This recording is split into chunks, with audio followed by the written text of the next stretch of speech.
కొరకు లోకం వైపు చూశాను, అమ్మ ఒడి కొరకు ఎక్కి ఎక్కి ఏడ్చాను. అమ్మ ప్రేమ కొరకు లోకం వైపు చూశాను, అమ్మ ఒడి కొరకు ఎక్కి ఎక్కి ఏడ్చాను. అమ్మ ప్రేమ కన్నా నిన్ననైన ప్రేమ చూపి, అమ్మ ఒడి కన్నా కమ్మనైన సన్నిధినిచ్చి ఆదరించినావు, ఓదార్చినావు, ఆదరించినావు, ఓదార్చినావు. అమ్మ ప్రేమ కొరకు లోకం వైపు చూశాను, అమ్మ ఒడి కొరకు ఎక్కి ఎక్కి ఏడ్చాను.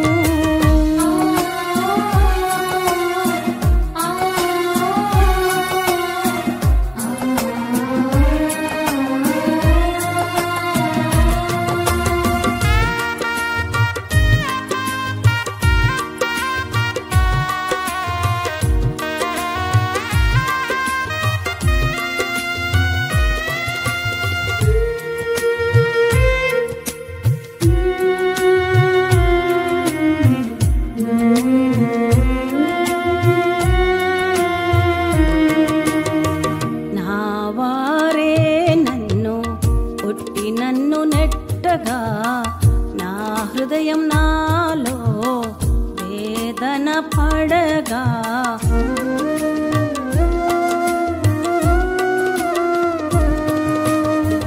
నా వారే నన్ను కొట్టి నన్ను నెట్టగా, నా హృదయం నాలో వేదన పడగా, నీ గుండె గుడిలో నన్ను దాచినావు, నీ అరి చేతిలో నన్ను చెక్కుకున్నావు.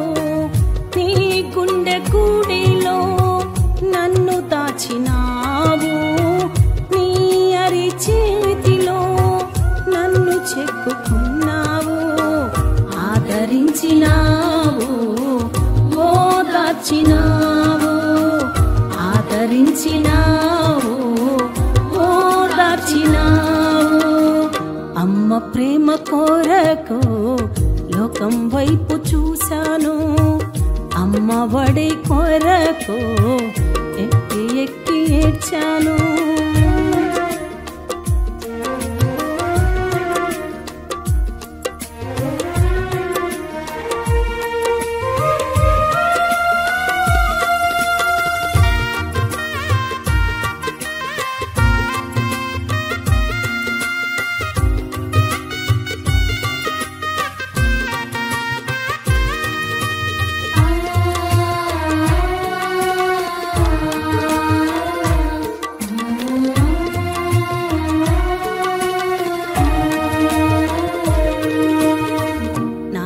తల్లి గర్భమునందు పిండమునై ఉండగా, జనములకు ప్రవక్తగా నన్ను ప్రతిష్ఠించితివా.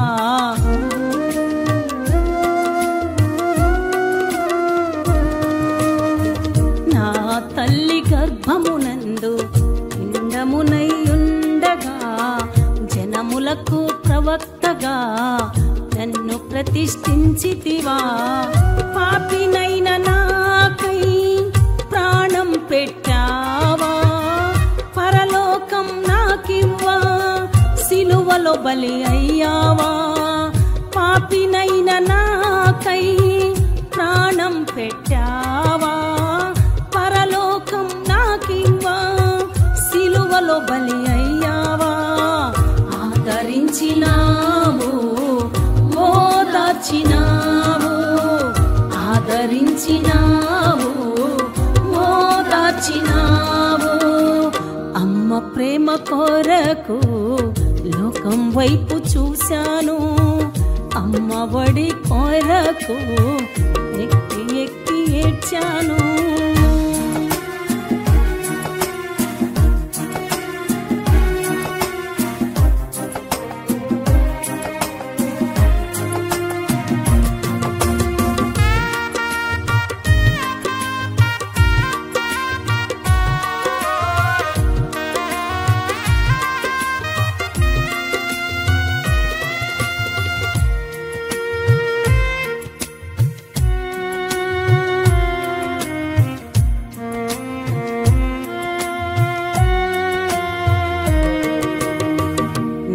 కూలిన నా జీవితాన్ని నింగి ఎంత ఎత్తుకి లేవనెత్తినావు.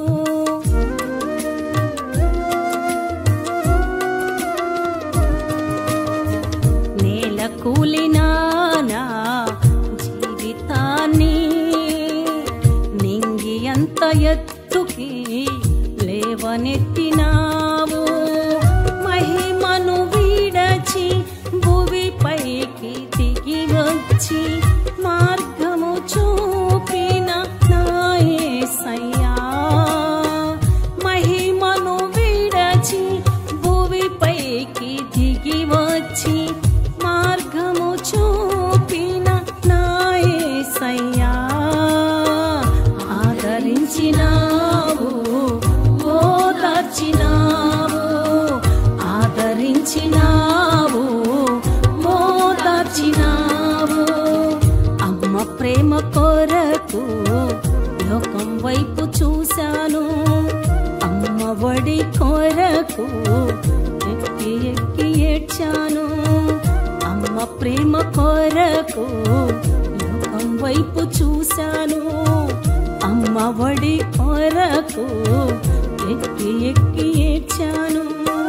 అమ్మ ప్రేమ కన్నా మిన్ననైన ప్రేమ చూపి అమ్మ ఒడి కన్నా కమ్మనైన సన్నిధినిచ్చి ఆదరించినావు, ఓదార్చినావు, ఆదరించినావు, ఓదార్చినావు. అందరికీ వందనాలు. ఇప్పుడు మా తల్లిగారైన ప్రిస్కిల్లా గారు వాక్యం చెప్తారు. అందరం శ్రద్ధగా విందాం. దేవునికి మహిమ కలుగును గాక. దేవుని బిడ్డలారా, ప్రభు పేరిట మీ అందరికీ వందనాలు, శుభాలు. అందరు బాగున్నారా? దేవుని బిడ్డలారా, మీరు అందరు బాగుండాలి అని మీ కొరకు మీ యొక్క ప్రార్థన టీవీ పరిచర్య కొరకు ప్రార్థన చేస్తూ వస్తున్నాం. చిన్న ప్రార్థన చేసుకొని కార్యక్రమంలోనికి వెళ్దాం. దేవా, మీ వందనాలు, స్తుతి స్తోత్రములు చెల్లిస్తున్నాను ప్రభా. ఈ రీతిగా మీ దీన దాసులకి అయ్యా నా తండ్రి, అయ్యా కొద్దిసేపు వాక్యం చెప్పడానికి మీరు చూపిన కృపను బట్టి మీకు కోట్లాది స్తోత్రములు చెల్లిస్తున్నాను ప్రభా. నీ మాటలు అయ్యా నీ ప్రజలకి ఆశీర్వాదకరంగా దీవెనకరంగా ఉండినట్లు సహాయం చేయమని, మీ బలహీనరాలైన మీ దాసురాల్ని మరుగుపరుచుకొని మాట్లాడమని యేసై పరిశుద్ధ నామములో అడుగుతున్నాను తండ్రి, ఆమేన్. మంచిది దేవుని బిడ్డలారా, ఈనాటి వాక్య ధ్యానము యోహాను సువార్త 19వ అధ్యాయము 26, 27 మనం చదివినట్లయితే ఇక్కడ యేసు ప్రభు సిలువలో ఉండి పలికిన మాటల్లో 3వ మాట ఇక్కడ మనం చూస్తాం దేవుని బిడ్డలారా. అది ఏంటి అంటే తల్లి యొక్క బాధ్యత. ఆయన తండ్రి పని నిమిత్తం ఈ లోకానికి వచ్చాడు అని మనందరికీ తెలుసు. అయినప్పుడు కూడా శరీరానుసారంగా లేకపోతే తనకి జన్మనిచ్చిన ఈ లోకానికి రావటానికి కారకురాలైన తల్లి అయిన మరియాను గురించి ఇక్కడ తను ప్రత్యేకంగా మాట్లాడుతున్నట్లుగా మనం ఇక్కడ గమనిస్తాం. అదేంటంటే యేసు తన యొక్క తల్లిను, తను ప్రేమించిన శిష్యుడును దగ్గర నిలుచుండట చూచి, అమ్మ ఇదిగో నీ కుమారుడు అని తన తల్లితో చెప్పాను. తర్వాత శిష్యుని చూచి ఇదిగో నీ తల్లి అని చెప్పాను. ఇక్కడ మనం గమనించినట్లయితే మన జీవితాల్లో జరుగుతున్న సందర్భాలు ఇప్పుడు మనం గమనించినట్లయితే తల్లిదండ్రుల్ని పట్టించుకునేవాళ్ళు చాలా అరుదయ్యారు. అది ఎలా అంటే దేవుని బిడ్డలారా, అంతా బాగుంటే ఒకవేళ తల్లిదండ్రుల నుంచి మనకేమైనా ఇంకా లాభం సమకూర్చబడుతూ ఉంటే పట్టించుకునేవాళ్ళు కానీ ప్రేమించేవాళ్ళు కానీ ఉన్నారేమో. కానీ తల్లిదండ్రులు ఒకవేళ వృద్ధాప్యంలోనికి వచ్చి, అది తల్లి కావచ్చు తండ్రి కావచ్చు, వాళ్ళు ఏమీ చేసుకోలేని స్థితిలో, వాళ్ళ వల్ల ఏది కాని స్థితిలో ఒకవేళ ఉంటే ఈ రోజుల్లో ఎంతో మరి కని పెంచి పెద్ద చేసి బిడ్డల మీద ఎన్నో ఆశలు పెట్టుకొని ఎన్నో కలలు కని ఆ బిడ్డల్ని పెంచి ఆ బిడ్డల్ని పెంచటానికి, చదివించటానికి, ప్రయోజకుల్ని చేయటానికి ఆ తల్లి లేదా ఆ తల్లికి ఆ తండ్రికి నిద్ర లేని రాత్రులు ఎన్నో ఉంటాయి. ఎన్నెన్నో వాళ్ళు నలిగిపోయిన వారి శరీరం, వాళ్ళ జీవితంలో ఎన్నో వాళ్ళు కోల్పోయిన పరిస్థితులు ఉంటాయి. అయినప్పుడు కూడా తల్లి బిడ్డల్ని విడిచిపెట్టకుండా ఎంతో ప్రయాసతో, ఎంతో శ్రద్ధతో తల్లిదండ్రులు ప్రయోజకుల్ని చేస్తారు. కానీ దేవుని బిడ్డలారా, మనకి కొంచెం రెక్కలు వచ్చిన తర్వాత లేదా మనం ఒక స్థాయిలో ఉండిన తర్వాత వాడు చేసిన త్యాగాన్ని మర్చిపోతున్న వాళ్ళు ఎంతోమంది లేకపోలేదు. అంతెందుకండి, ఏదో ఒక వయసు వచ్చేదాకా కాదు, ఇప్పుడు ఈ రోజుల్లో మనం గమనించినట్లయితే చిన్న వయసులోనే తల్లిదండ్రుల మాట వినకుండా తిరుగుబాటు చేస్తూ వాళ్ళ మాటకి లోబడకుండా దేవుని బిడ్డలారా వాళ్ళు ఒకటి చెప్తే ఇంకొకటి చేస్తూ ఇసికిస్తూ బాధిస్తూ ఏడిపిస్తూ రకరకాలుగా వాళ్ళని కృంగతీస్తున్న వాళ్ళు ఎంతోమంది ఉన్నారు. అయితే యేసు ప్రభు సిలువలో ఇంకా కొద్దిసేపటికి ప్రాణం పోయే పరిస్థితి. ఆయన్ని రకరకాలుగా నిందిస్తూ హింసిస్తూ దూషిస్తూ హేళన చేస్తూ కొడుతూ ఉమ్ములేస్తూ అవమానపరుస్తూ ఆ ముళ్ళ కిరీటాన్ని పెట్టి ఆయన మీద నీ నా మన పాప సిలువ ఆయన భుజాల మీద పెట్టి బిడల్లారా ఆయన మొయ్యలేని ఆ మ్రానుతో తన శరీరం ఎంతో దహించబడుతూ ఎంతో నలిగిపోతూ ఉన్నప్పుడు కూడా తను ఆ స్థితిలో ఆ పరిస్థితిలో అలాంటి పరిస్థితిలో తల్లి యొక్క బాధ్యతను తను గుర్తు చేస్తున్నాడు దేవుని బిడ్డలారా. అంటే తల్లిని తండ్రిని చూసుకోవటం పిల్లల బాధ్యత అన్న సంగతి ఇక్కడ ప్రభు గుర్తు చేస్తున్నాడు. ఆ తల్లి యేసు ప్రభుని ఈ లోకానికి అందించటానికి ఎన్నో నిందలు భరించింది. అయినా మరియమ్మకి మొదట ఒకవేళ అర్థం కాకపోయినా దాని తర్వాత దేవుని దూత చేత మాట్లాడుతూ వస్తూ ఉన్నప్పుడు తను ఎంత ధనిరాలో అని తన కొడుకైన యేసు ప్రభుని బట్టి ఎంతో మురిసిపోయి నాకేంటి నా కుమారుడు ఉన్నాడు, నాకేంటి దిగులు అని తను ఎన్నో కలలు కని ఉంటుంది కదా దేవుని బిడ్డలారా. ఈరోజు మన బిడ్డల్ని బట్టి మనం కలలు కంటూ ఉంటాం కదా.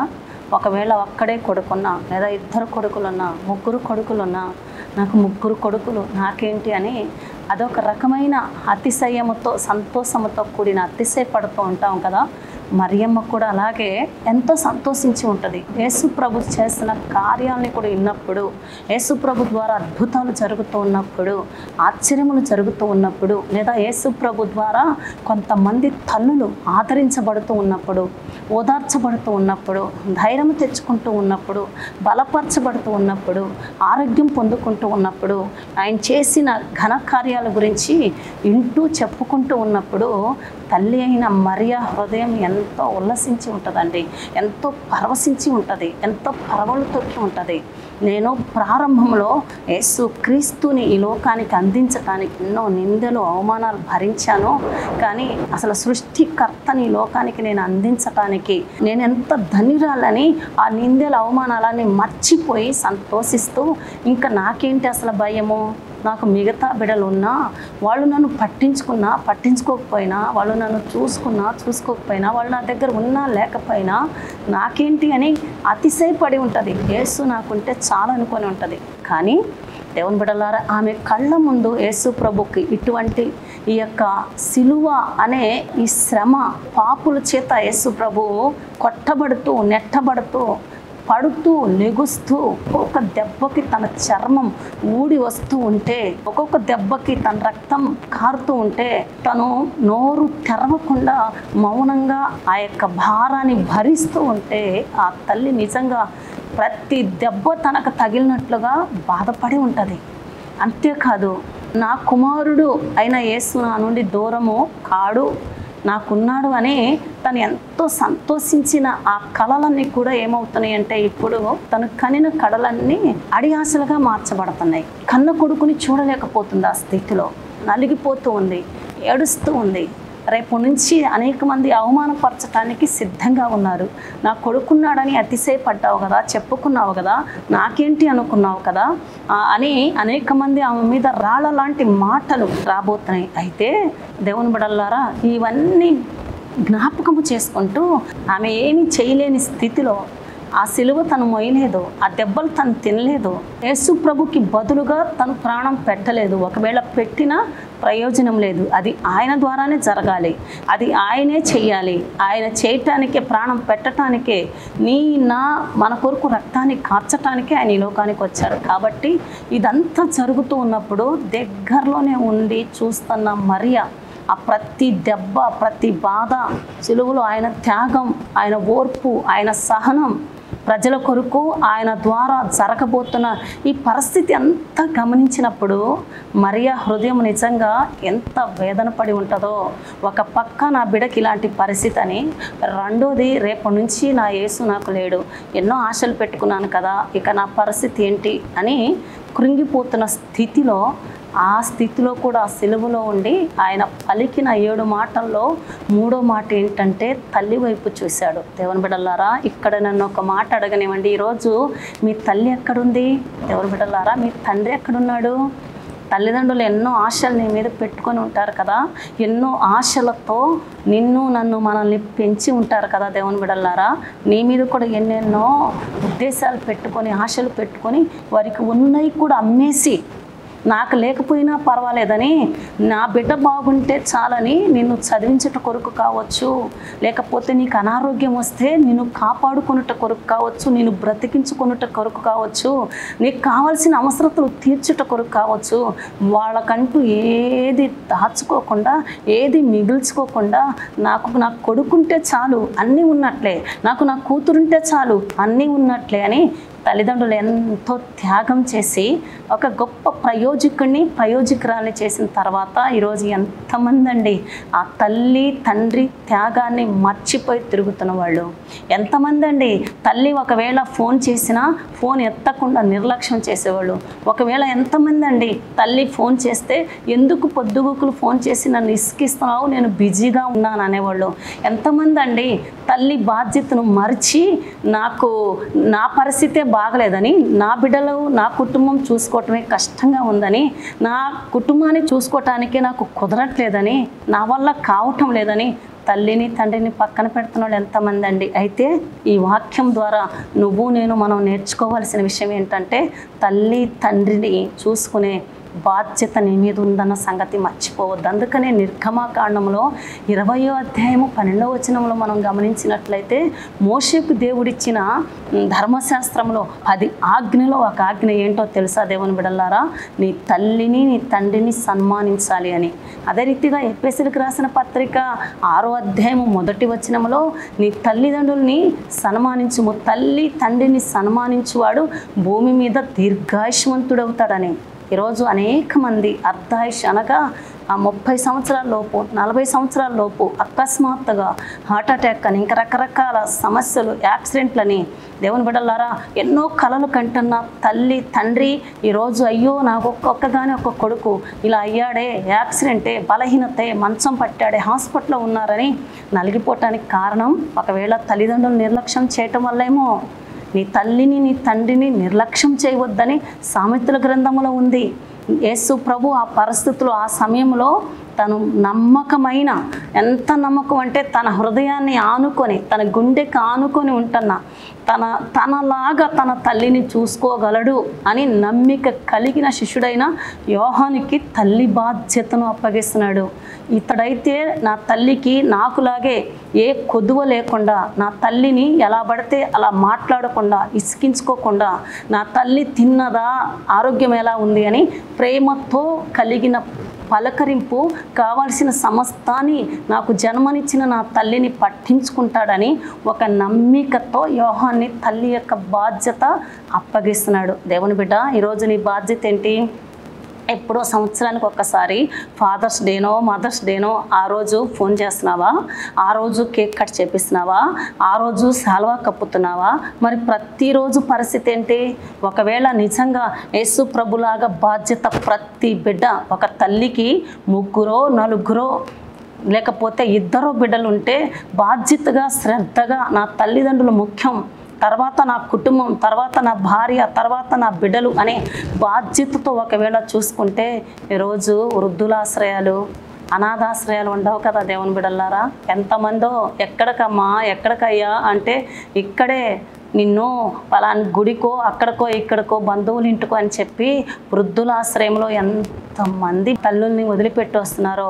కొన్నిసార్లు మేము ఇలాంటి ఆశ్రయాలకు వెళ్తూ ఉన్నప్పుడు, అమ్మ మీకు పిల్లలు లేరా, లేకపోతే మీరు ఎక్కడి నుంచి వచ్చారు అంటే, మేము ఇక్కడేనమ్మా, విజయవాడలోనే మేము ఉండేది. మరి పిల్లలు లేరా అంటే, పిల్లలు ఉన్నారమ్మా, 4 ఉన్నారు, 3 ఉన్నారు. వాళ్ళే తీసుకొచ్చి మమ్మల్ని ఇక్కడ జాయిన్ చేసి, వాళ్ళు జాయిన్ చేసేదాకా కూడా మాకు తెలియదు. జాయిన్ చేసిన తర్వాత మరలా తిరిగి మమ్మల్ని చూసింది లేదమ్మా, వస్తామని చెప్పారమ్మా, మా ఆస్తి మొత్తం వాళ్ళు అమ్ముకున్నారమ్మా, నా బంగారం మొత్తం లాక్కున్నారమ్మా, ఇంకా కోడలతో తిట్టిస్తున్నారమ్మా, బయటికి నెట్టేశారమ్మా, ఇక్కడే మాకు బాగుందని ఎంతోమంది చెప్తూ ఉంటారు. దేవుని బిడ్డ, నీ తల్లిదండ్రుని సన్మానించటం అంటే ప్రేమగా చూసుకుంటున్నావా, ఎదురు చెప్తున్నావా, ఇష్టం వచ్చినట్లు మాట్లాడుతున్నావా? రేపొద్దున నీకు కూడా పెద్ద వయసు వస్తుంది, నువ్వు కూడా పెద్దోడు అవుతావు, నీ పిల్లలు కూడా పెద్దోళ్ళు అవుతారు, నీ బిడ్డలు కూడా ఇవన్నీ గమనిస్తున్నారు. నువ్వు ఏం చేస్తున్నావో, నీ భార్య ఏం చేస్తుందో, నువ్వు ఎలా నడుచుకుంటున్నావో, తల్లిదండ్రులను ఎంత ప్రేమగా పలకరిస్తున్నావో, వాళ్ళ దగ్గర ఎంతసేపు సమయం గడుపుతున్నావో, వాళ్ళ బాధ్యత ఏంటో, వాళ్ళకి మందులు కావాలా, వాళ్ళు ఏమైనా తినాలనుకుంటున్నారా, వాళ్ళు ఏమైనా ఆశపడుతున్నారా, వాళ్ళ చేతిలో 1 రూపాయి అయినా ఉందా? చాలామంది గవర్నమెంట్ ఈరోజు పెన్షన్ ఇస్తూ ఉంటే, పెన్షన్ వచ్చేదాకా 1వ తారీఖు 2వ తారీఖు ఎప్పుడు వస్తుందని కోడళ్ళు కొడుకులు ఎదురు చూసి వాళ్ళ చేతిలో రూపాయి కూడా ఉంచకుండా లాక్కొని తాగి ఇష్టానుసారంగా తిరుగుతూ, ఇంకా నువ్వు నాకు ఏం సంపాదించావు, నాకేం పెట్టావు, అసలు నన్ను అలాంటి దాన్ని ఎందుకు కన్నావని తల్లిదండ్రులని కొడుతున్న వాళ్ళు ఉన్నారండి ఎంతోమంది. కానీ ఇక్కడ మనం గమనించినట్లయితే యేసుప్రభు తన యొక్క ఒళ్ళు మొత్తం చీల్చబడి ఎంత నొప్పులు భరిస్తున్నాడో తెలుసా అండి. మనకి చిన్న నొప్పులు వస్తే, నాకే బాగాలేదమ్మా, నేను నిన్నేం చూడగలను, నా పరిస్థితే బాగాలేదు అని తప్పించుకోవటానికి ప్రయత్నం చేస్తాం, వాళ్ళని వదిలించుకోవటానికి ప్రయత్నం చేస్తాం, వాళ్ళని ఏదో ఒక రీతిగా ఇక్కడి నుంచి పంపించేయటానికి ప్రయత్నం చేస్తాం. వాళ్ళ తలనొప్పి నాకెందుకు అనుకుంటాం, వాళ్ళతో నాకెందుకు అనుకుంటాం, ఇసికించొద్దమ్మా అంటావు. తల్లిదండ్రులు ఇసికించే వాళ్ళగా కనపడుతూ ఉంటారు మనకి. కానీ ఇక్కడ గమనించినట్లయితే యేసుప్రభు ఎంత బాధ్యత తీసుకున్నారండి ఆ సమయంలో కూడా. అమ్మా ఇదిగో నీ కుమారుడు అని, శిష్యుని చూసి ఇదిగో నీ తల్లి అని. ఆ శిష్యుడు కూడా ఏం చేశాడో తెలుసా అండి, యేసుప్రభు దగ్గర బాధ్యత ఎరిగిన, బాధ్యత కలిగిన, యేసుప్రభులాగా నడవటానికి నడక నేర్చుకున్న, ఇన్నది వాళ్ళు ఆచరణలో పెడుతున్నారు. దేవుని బిడ్డలారా, ఆనాటి నుండి ఈ యొక్క శిష్యుడు ఏం చేశాడో తెలుసా, మరియాని తన ఇంట చేర్చుకున్నాడు.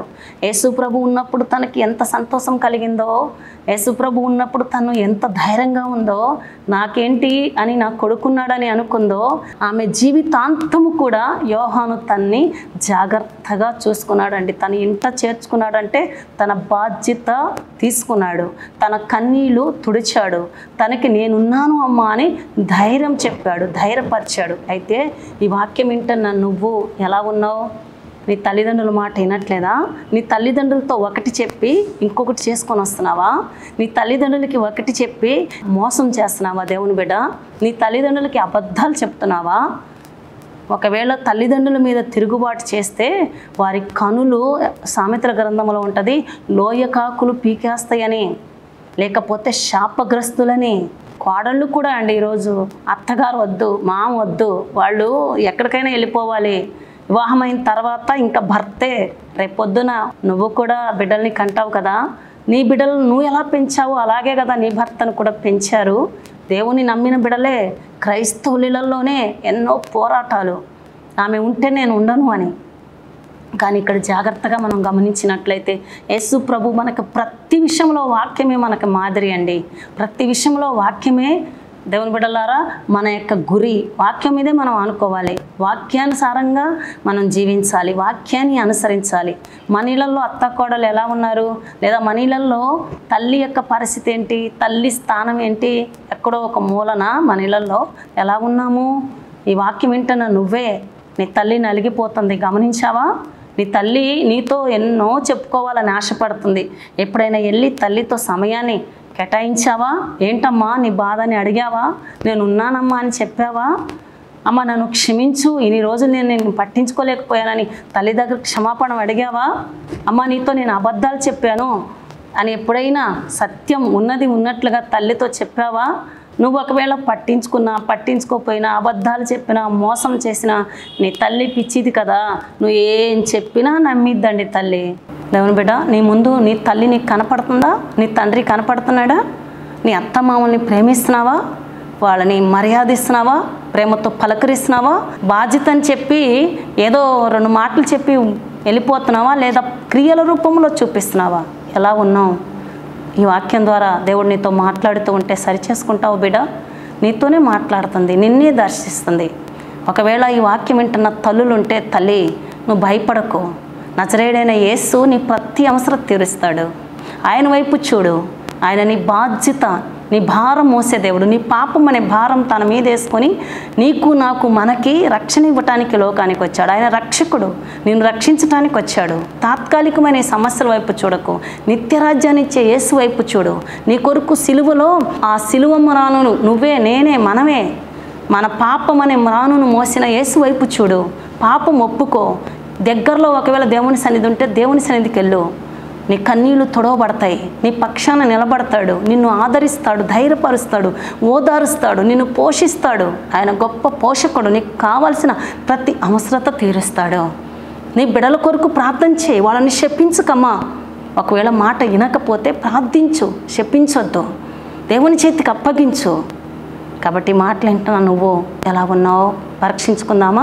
దేవుడి మాటల్ని దీవించి ఆశీర్వదించును గాక. ప్రార్థన చేసుకుందాం. దేవా, మీ కొందనాలు, స్తుతి, స్తోత్రములు, కృతజ్ఞతలు చెల్లిస్తున్నానయ్యా. మీకు లెక్కలేని కోట్లాది స్తోత్రములయ్యా. సిలువలో ఆ మురయ్యలేని మాను మ్రోస్తూ, అయ్యా నా తండ్రి, మిమ్మల్ని గురించి మీరు ఆలోచించుకోలేదు, కానీ మీ ఎదుటున్న తల్లి అయిన మరియను గురించి మీరు ఆలోచించారయ్యా.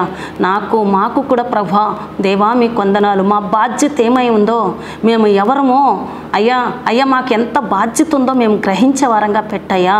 నాకేంటి అనుకుంటూ అయ్యా నా తండ్రి బాధ్యత లేని వారంగా, అయ్యా తల్లిదండ్రుల్ని పట్టించుకొని వారంగా, పెద్దోళ్ళని ఇంట్లో ఉంటున్న వాళ్ళని అయ్యా నా తండ్రి పట్టించుకొని వాళ్ళంగా ఉంటున్న వాళ్ళు ఎంతోమంది అయ్యా. రెక్కలు వస్తే, ఉద్యోగం వస్తే, వ్యాపారం బాగుంటే, వివాహం అయితే, పిల్లలు పుడితే, ఈరోజు తల్లి తండ్రి ఆస్తి మొత్తం తీసుకొని వాళ్ళని కొట్టి నెట్టి రోడ్ల మీద, అక్కడక్కడ గుళ్ళు దగ్గర, అక్కడక్కడ నా దేవా అయ్యా వదిలిపెడుతున్న వాళ్ళు ఎంతోమంది అయ్యా. వాళ్ళు రోడ్లు పాలై ఏడుస్తున్న వాళ్ళు ఎంతోమంది అయ్యా. కొంతమంది వృద్ధుల ఆశ్రయములు అయ్యా, అనాథలుగా బ్రతుకుతున్న వాళ్ళు ఎంతోమంది ఉన్నారయ్యా. ఈ మాటలు వింటున్నా నీ బిడ్డల్లో ఒక మార్పు, తీర్మానం దయచేయండి అయ్యా. ఎవరైతే నీ మాటలు వింటున్నారో ఒకవేళ అనారోగ్యంతో ఉంటే తాకయ్యా. నీ మాటలు వింటున్నా నీ బిడ్డలు ఎవరైనా ఒకవేళ నా పరిస్థితి అలాగే ఉందని నేను అలిగిపోతూ ఉంటే వాళ్ళని ఆదరించమని, స్వస్థపరచమని, జ్ఞాపకం చేసుకోమని, కనికరించమని, బాగు చేయమని, వివాహాల కొరకు ఎదురు చూస్తూ ఉంటే వివాహాల విషయాల్లో, గర్భఫలాల విషయాల్లో, ఉద్యోగం, వ్యాపారం విషయంలో కృప చూపండి, రక్షణ దయచేయండి అయ్యా. నా తండ్రి భయంకరమైన త్రాగుబోతులుంటే మార్చండి. కుటుంబాలు ఇడిపోయి ఉంటే యేసు నామములో కట్టమని మీకే స్తోత్రం, స్తుతులు, కృతజ్ఞతలు చెల్లిస్తూ సమస్త మహిమ మీ చేతులకి, మీ నామానికి కలుగునట్లు మీ చేతులకు అప్పగిస్తూ ఈ చిన్న ప్రార్థన యేసయ్య పరిశుద్ధ నామములో అడిగి పొందుకొనున్నాం తండ్రి. ఆమేన్. అందరికీ వందనాలు. God bless you. మీ ప్రార్థన అవసరతల కోసం మా ఫోన్ నంబర్స్ 9949328016, 92900953001.